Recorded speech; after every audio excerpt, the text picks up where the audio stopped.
ანდრია, ადამიანი, რომელსაც ერთი ტალანტი ჰქონდა. იარ პეისტი.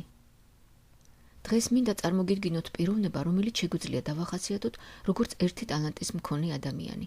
არა ორი ტალანტის, ან ხუთის, არამედ ერთი ტალანტის მქონე. ახალგაზრდობის ასაკიდან ვიყავი გატაცებული წიგნებით ისეთი ადამიანების ცხოვრების შესახებ, რომლებმაც ამა თუ იმ სახით რაღაც სასარგებლო წვლილი შეიტანეს კაცობრიობის ისტორიაში.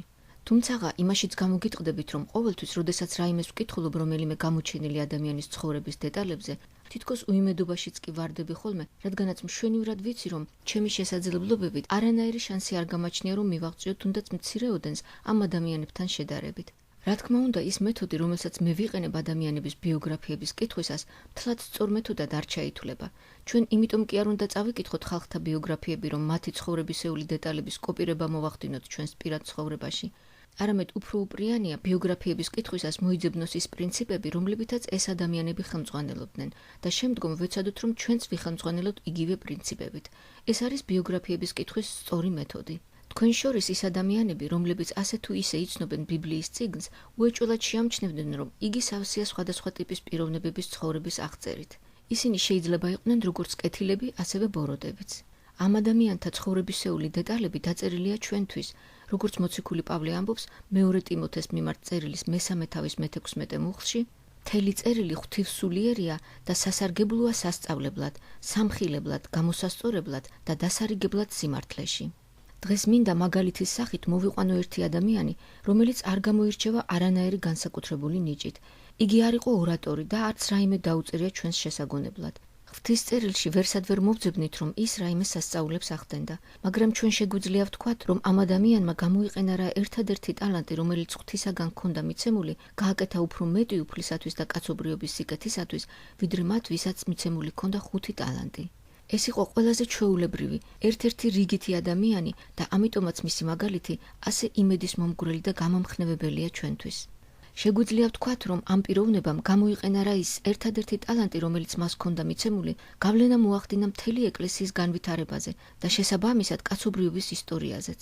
მიუხედავად იმისა, რომ ამ ადამიანზე სხვებთან შედარებით ძალიან ცოტა არის ნათქვამი ევანგელიაში, ჩვენ იმ ინფორმაციიდან, რაც გაგვაჩნია, ბევრი დასკვნების გაკეთება შეგვიძლია. პირველად ჩვენ მას ვხვდებით იოანეს სახარების პირველ თავში. აქ ჩვენ ვკითხულობთ თუ როგორ შეხვდა იგი იესოს პირველად, ხოლო შემდგომ მაშინვე როგორ მოძებნის თავის ძმას და მიიყვანს იესოსთან. ყველა იცნობს პეტრე მოციქულს, ვის არ სმენია სიმონ პეტრეს შესახებ, ხომ ასეა? მაგრამ იმას, ვინც პეტრე იესოსთან მიიყვანა, ვინც პირველად დაუმოწმა მას იესო ქრისტეზე, ბევრი კი იცნობს და გაიხსენებს. იცით რა არის მისი სახელი? ანდრია. მიაქციეთ ყურადღება, რომ ბიბლიაში ის ყოველთვის მოხსენიებულია როგორც ანდრია, სიმონ პეტრეს ძმა.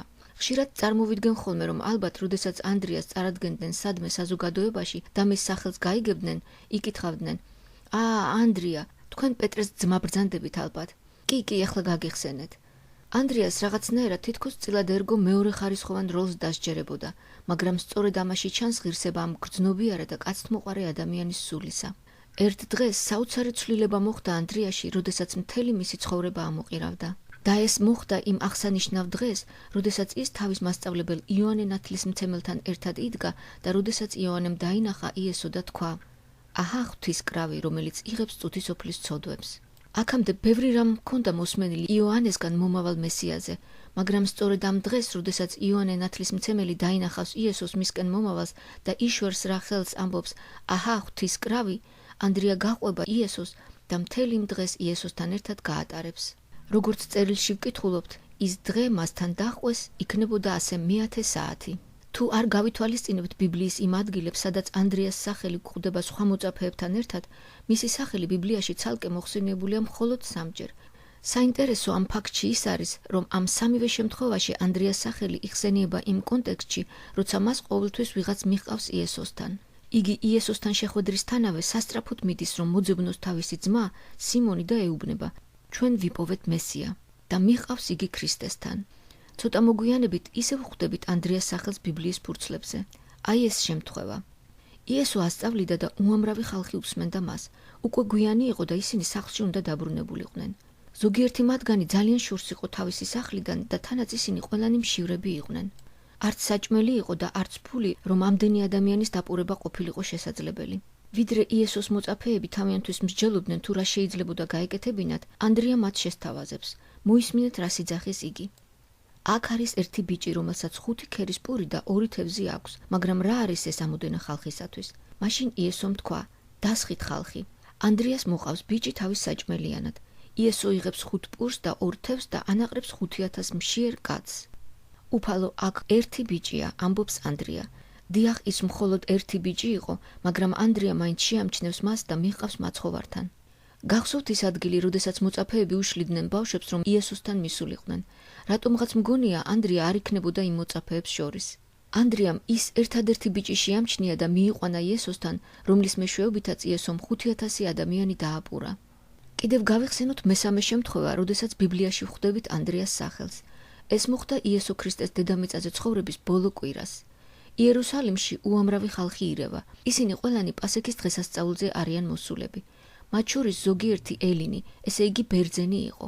აქამდე მათ სმენოდათ იესოს შესახებ, მაგრამ ახლა სურთ პირადად იხილონ იგი. პირველად ისინი ფილიპესთან მიდიან, მაგრამ ფილიპემ არ იცის რა გააკეთოს. იესო ხომ წარმართებთან არ მოსულა, იგი ისრაელიანებთან მოვიდა, ასე ფიქრობს იგი.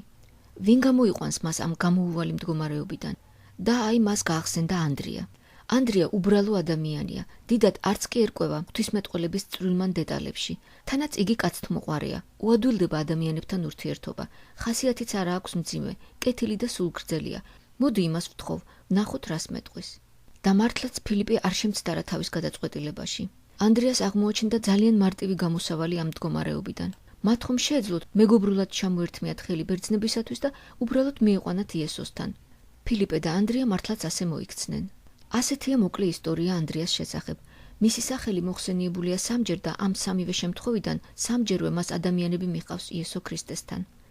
აი ასეთი კეთილშობილი სულის ადამიანი იყო ანდრია. რამდენი რამ შეგვიძლია ვისწავლოთ მისგან, ადამიანისგან, რომელსაც მხოლოდ ერთი ტალანტი ჰქონდა. რა არის გამომხნევებელი ანდრიას ამბავში? ის, რომ ჩვენ ყველას შეგვიძლია ვიყოთ ანდრია. ჩვენ ყველას შეგვიძლია ვიყოთ ადამიანთა მებადურები.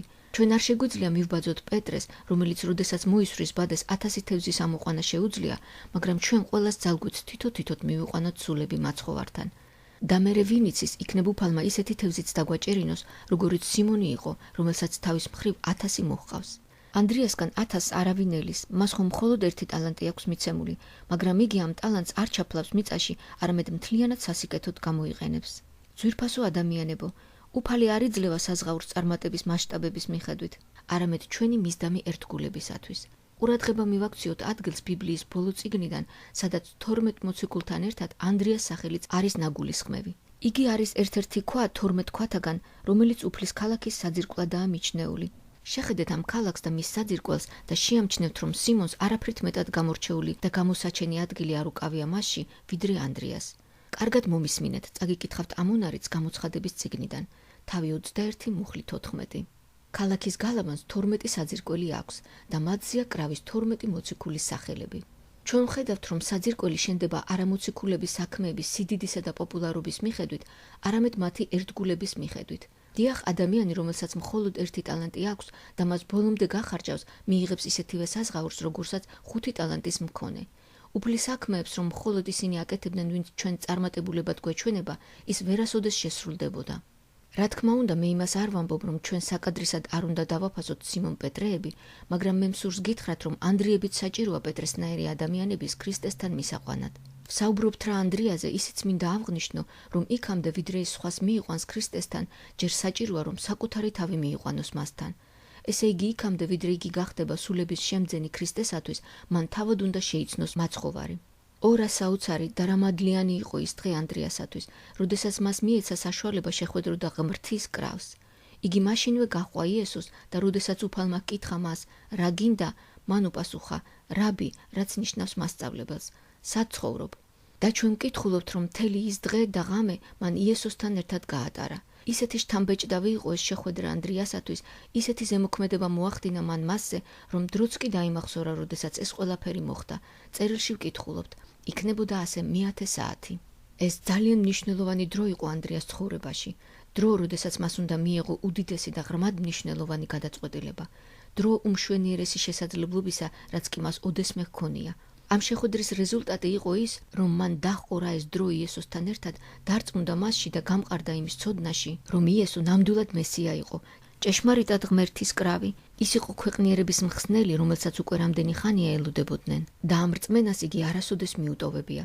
დიახ, მისი გული ახლა ანთებულია მხურვალე სურვილით, რომ ამის შესახებ სასწრაფოდ თავის ძმას გააგებინოს. პეტრემ ეს ამბავი აუცილებლად და სასწრაფოდ უნდა გაიგოს. ამიტომ ახლა ანდრია გარბის პეტრესთან ანთებული და ისეთი ენთუზიაზმით სავსე, რომ პეტრეს ასეთი ანდრია არასოდეს ადრე არ უხილავს.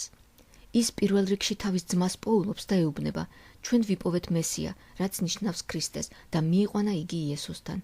რა საოცარი და რა მშვენიერი მისაბაძი მაგალითია ყველა ჩვენგანისათვის. დიახ, უფროსმა ძმამ დაუჯერა უმცროს ძმას. ანდრია მერყევი რომ ყოფილიყო თავის რწმენაში, იგი ვერასოდეს ვერ შეძლებდა პეტრეს დარწმუნებას. ეს ნამდვილად არ იქნებოდა ადვილი საქმე თანაც უმცროსი ძმისათვის. მაგრამ პეტრემ მას დაუჯერა და ანდრიამ მიიყვანა იგი იესოსთან. ძვირფასო მეგობრებო, ჩვენ ვერასოდეს ვერ შევძლებთ რომ სხვები გავხადოთ მორწმუნენი, თუ თავად არა ვართ დარწმუნებულნი, ხოლო ჩვენ რომ ვიყოთ მტკიცენი რწმენაში, ამისათვის საჭიროა თავად ვიყოთ დაბადებულები მაღლიდან. შენ რა სიტყვი მეგობარო, ქონია წუთები, როდესაც იესოსთან დასწრებით განიცადე იგივე, წუთები, როდესაც ირწმუნე, რომ იესო არის შენი გადამრჩენელი, პირადი მხსნელი, ღმერთის კრავი, რომელმაც დაღვარა თავისი ძვირფასი სისხლი შენი ცოდვების გამოსასყიდად. თუ ეს წუთები ოდესმე განგიცდია, დამიჯერე რომ იგი არასოდეს დაგავიწყდება. შეგიძლია შენც ისევე თქვა, როგორც ანდრიამ, იქნებოდა ასე 1000 საათი. იყო კი ოდესმე ეს 1000 საათი შენს ცხოვრებაში. არ არსებობს უფრო მნიშვნელოვანი წუთი ადამიანის ცხოვრებაში, ვიდრე დრო პირადი შეხვედრისა იესო ქრისტესთან. მოდით ავღნიშნოთ თუნდაც ერთი ან ორი საუკეთესო თვისება ამ ადამიანისა, რომელიც არ ყოფილა არც მოქადაგე, არც მწერალი, არც პოეტი, მაგრამ იყო ადამიანი, რომელსაც ჰქონდა მხოლოდ ერთი ტალანტი, ამ სიტყვის სრული მნიშვნელობით.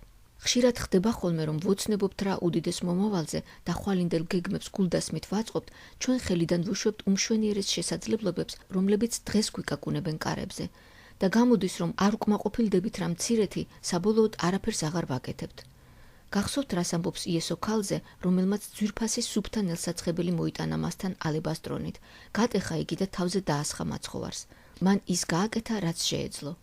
დიახ, გააკეთა ის, რაც შეეძლო, სწორედ ისე როგორც ანდრიამ. მან თავისი ძმა მოიყვანა იესოსთან. იგი არ დამჯდარა იმის მოლოდინში, როდის მიეცემოდა შანსი კათედრიდან ქადაგებისა. არა, მან გააკეთა ის, რაც მას შეეძლო და მაშინვე დაუმოწმა თავის ძმას მესიის შესახებ, რომელიც იპოვა და მიიყვანა მასთან. ამასთან იგი არ დალოდებია, რომ რაღაც გამოსაცდელი ვადა გასულიყო, ან ვიდრე იგი მოინათლებოდა, ან კიდევ სანამ ეკლესიას შეუერთდებოდა. არა, მან მეორე დღესვე მოძებნა თავისი ძმა. იგი არ დალოდებია, სანამ მისი ახალდაბადებული ენთუზიაზმი უსაქმურობით გაცივდებოდა. არამედ უფლის სიყვარულით ანთებული, იგი ინარჩუნებდა ამ ალს ქრისტესთან სულების მიყვანით. შესაძლოა ანდრიას დამოწმება მთლად თანამიმდევრული არ იყო და არც ლოგიკურად დალაგებული, მაგრამ ეს ყველაფერი უკანა პლანზე გადადის, როდესაც სულში მოჭარბებულადაა უფლის მიმართ მოშურნეობა, ენთუზიაზმი, დარწმუნებულობა და უფლის სიყვარული ცეცხლივით გიზგიზებს.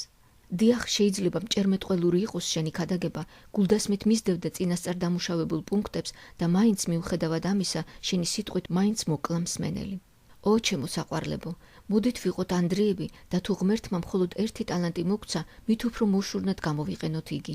არ დაველოდოთ ხვალინდელი ოცნებების ასრულებას, არამედ გამოვიყენოთ ხელსაყრელი შესაძლებლობები, რომლებიც კარზე გვიკაკუნებენ. ანდრიამ სრულად შეაფასა ერთი სული, მან გამოიყენა მთელი ძალები და მცდელობები ერთი სულის შესაძენად უფლისათვის და მიიყვანა იგი ქრისტესთან. მოდით დაუშვათ, ჩემო ძვირფასო დებო და ძმებო, რომ ჩვენ ისე გავატარეთ მთელი ჩვენი ცხოვრება, არ დავზოგეთ ჩვენი ენერგიები და ძალისხმევა, რომ მხოლოდ ერთი ბავშვი მიგვეყვანა ქრისტესთან, მაგრამ განა ეს მარგალიტი შეედრება ყველაფერ იმას, რაც წუთისოფელს შეუძლია მოგცეს. თუ ჩვენ შევიძენთ მთელი ქვეყნის სიმდიდრეს, მაგრამ ეს ბავშვი უყურადღებოდ დაგვრჩება და ჩვენ არ ჩავთვლით მას ღირსად, რომ მივიყვანოთ იგი ქრისტესთან, მაშინ რა სარგებელი იქნება ყველაფერ ამისგან? ვინ იცის, იქნებ იგი მომავალი სიმონ პეტრია, რომელიც თავის მხრივ მიიყვანს ქრისტესთან ათასობით ადამიანს. ნუ იტყვი, რომ იგი მხოლოდ პატარა გოგონა ან პატარა ბიჭუნაა. არა, იგი არის უკვდავი სული, რომელიც ელოდება, როდესაც შენ მიიყვან მას მაცხოვართან. ერთი შოტლანდიელი პასტორი, რომელსაც შესამჩნევი წარმატებები არ ჰქონდა თავის ეკლესიაში, ძლიერ განიცდიდა ეკლესიის მრევლის კრიტიკას, რომლებმაც მის ყურამდე მიაღწია. მთელი ერთი წლის განმავლობაში მხოლოდ ერთი ბიჭუნა მობრუნდა უფლისკენ, ამბობდნენ ისინი. ერთ კვირა დილას, როდესაც ეს ჩვენი პასტორი ეკლესიისაკენ მიმავალ გზას მიუყვებოდა, შემოხვდა ერთ-ერთი უფროსი ძმა და დაემგზავრა. ამ კაცმა მიიტანა პასტორის ყურამდე ეს მითქმა-მოთქმა. პასტორს უნებლიეთ ცრემლები გადმოუგორდა თვალებიდან. ღმერთმა უწყის ჩემი გული, თქვა მქადაგებელმა, მე ვაკეთებ ყველაფერს, რაც შემიძლია, დანარჩენს კი მივანდობ უფლის ხელს. იმ დილას იგი დამძიმებული გულით მიუახლოვდა კათედრას. შეკრების დამთავრების შემდეგ ის ღრმად ჩაფიქრებული დარჩა ეკლესიაში. თითქოს და შენობაში აღარავინ არ უნდა ყოფილიყო, მაგრამ აღმოჩნდა, რომ იქვე დარჩენილა თურმე ის ბიჭუნა, რომელზეც ამბობდნენ მობრუნდაო და რომლის სახელიც იყო რობერტ მაფეტი. ბიჭმა შეამჩნია რა თავისი პასტორის დაღუნებული სახე და მშვიდების მიზნით მიუახლოვდა მას და ხელზე შეეხო. ეს შენ ახარ, რობერტ? კითხა მქადაგებელმა. როგორ მიდის შენი საქმეები? პასტორმა მეგობრულად და სასიამოვნო ღიმილით გახედა ბიჭუნას. რას ფიქრობთ, პასტორო? თუ მე მთელ ჩემ ძალებს გამოვიყენებ და ძალიან მოვინდომებ, შესაძლებელია, რომ როდესმე მეც გავხდე მქადაგებელი. მორცხვად კითხა ბიჭუნამ. მქადაგებელი? რატომაც არა, შეიძლება მისიონერიც გახდე. უფროსმა ნაზად შეხედა ბიჭს და დაუმატა. რობერტ, შენმა სიტყვებმა დაამშვიდეს ჩემი გული. ღმერთმა გაკურთხოს, ჩემო ბიჭო. დიახ, მე მჯერა, რომ დროის მერე შენ გახდები ძალიან კარგი მქადაგებელი. გავიდა წლები და აფრიკიდან დაბრუნდა მისიონერი თავის სამშობლოში. მისი სახელი იყო რობერტ მაფეტი. იგი ყველგან დიდი პატივისცემით იხსენიებოდა. აფრიკაში ყოფნისას მან ბევრი ადამიანი მიუყვანა ქრისტეს. თავისი მისიონერობის პერიოდში გადათარგმნა ბიბლია იმ ხალხების ენებზე, სადაც ცხოვრობდა. ოდესღაც კი რობერტ მაფეტი იყო მხოლოდ ერთი ბიჭი. საყვარლებო, მოდით ჩვენც ნუ ვიტყვით მხოლოდ ერთი ბიჭი. მისი გულისათვის ხომ ჩვენმა მაცხოვარმა გადაიხადა თავისი ძვირფასი სისხლის საფასური. მოდით ვეძებოთ თითოეული შესაძლებლობა, რომ მივიყვანოთ ადამიანთა სულები ქრისტესთან. გავიხსენოთ ბრძენი სოლომონის სიტყვები. ყოველივე, რასაც შენი ხელი მისწვდება გასაკეთებლად, გააკეთე შენი შეძლებისამებრ. ეკლესიასტე თავი 9, მუხლი 10. უფალი მხოლოდ ერთგულებას ეძებს შენში და თუ მან მხოლოდ ერთი ტალანტი მოგცა, მაშინ უფრო მეტი ძალისხმევა გჭირდება, რომ იგი გამოიყენო. ვინიც ის იქნებ შენი ქრისტეს დამოწმებით, მხოლოდ ერთი ბიჭუნას მიყვანა შეძლო მაცხოვართან, ისეთის როგორიც რობერტ მაფეტია, რომლის მეშვეობითაც უფალი შეძლებს გამოკვებოს 1000 ადამიანის სიცოცხლის პურით. შეიძლება ეს ბიჭუნა შენს სახლშიც ცხოვრობდეს და გელოდება, როდის მიიყვან მას ქრისტესთან. და თუ შენ თავადაც საკუთრივ არასოდეს არ შეხვედრი ხარ იესო ქრისტეს, მაშინ გააკეთე იგივე, რაც ანდრიამ გააკეთა მანამდე, სანამ ადამიანთა მებადური გახდებოდა. მიდი ქრისტესთან და დარწმუნდი, რომ ის არის შენი მხსნელი და შენს გულში დაინთება ჩაუქრობილი ცეცხლი მისი სიყვარულისა. და უფალი დაგეხმაროს, რომ გააკეთო ეს დღეს. ამინ.